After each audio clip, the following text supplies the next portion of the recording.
सभी का एक बार फिर से स्वागत है हमारे चैनल भारत की कथाएं सनातन स्टोरीज में। क्या आप जानते हैं कि माता पार्वती को भगवान शिव को पति के रूप में पाने के लिए 108 बार जन्म लेना पड़ा। एक राजकुमारी होकर भी उन्होंने महलों का सुख त्याग कर हजारों वर्षों तक ऐसी तपस्या की जिसे देख देवता भी कांप उठे।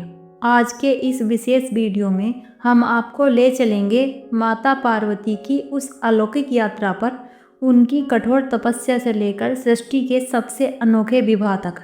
पौराणिक मान्यताओं के अनुसार सती के आत्मदाह के बाद महादेव वैराग्य में चले गए थे।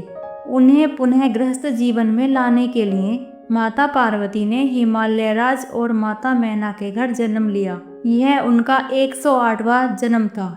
बचपन से ही शिव को अपना सर्वस्व मानने वाली पार्वती ने जब देवर्षि नारद से सुना कि महादेव को केवल तप से ही पाया जा सकता है, तो उन्होंने राजसी सुख त्याग दिए और गौरी शिखर पर तपस्या करने चली गई। पहले 1000 वर्ष उन्होंने केवल कंदमूल और फलों का सेवन किया।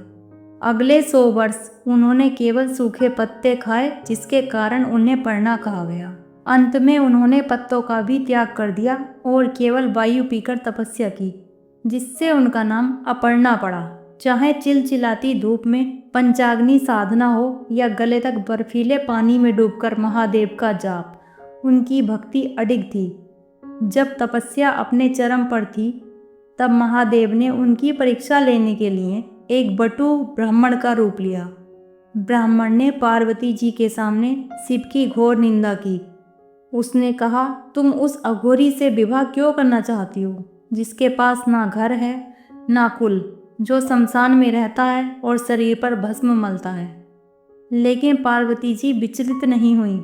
उन्होंने क्रोधित होकर कहा, महादेव को केवल वे ही समझ सकते हैं जो प्रेम की भाषा जानते हैं। जैसे ही पार्वती जी वहां से जाने लगी, शिव जी ने अपने असली रूप में प्रकट होकर उनका हाथ थाम लिया और कहा, हे पार्वती, आज से मैं तुम्हारी तपस्या का दास हूँ।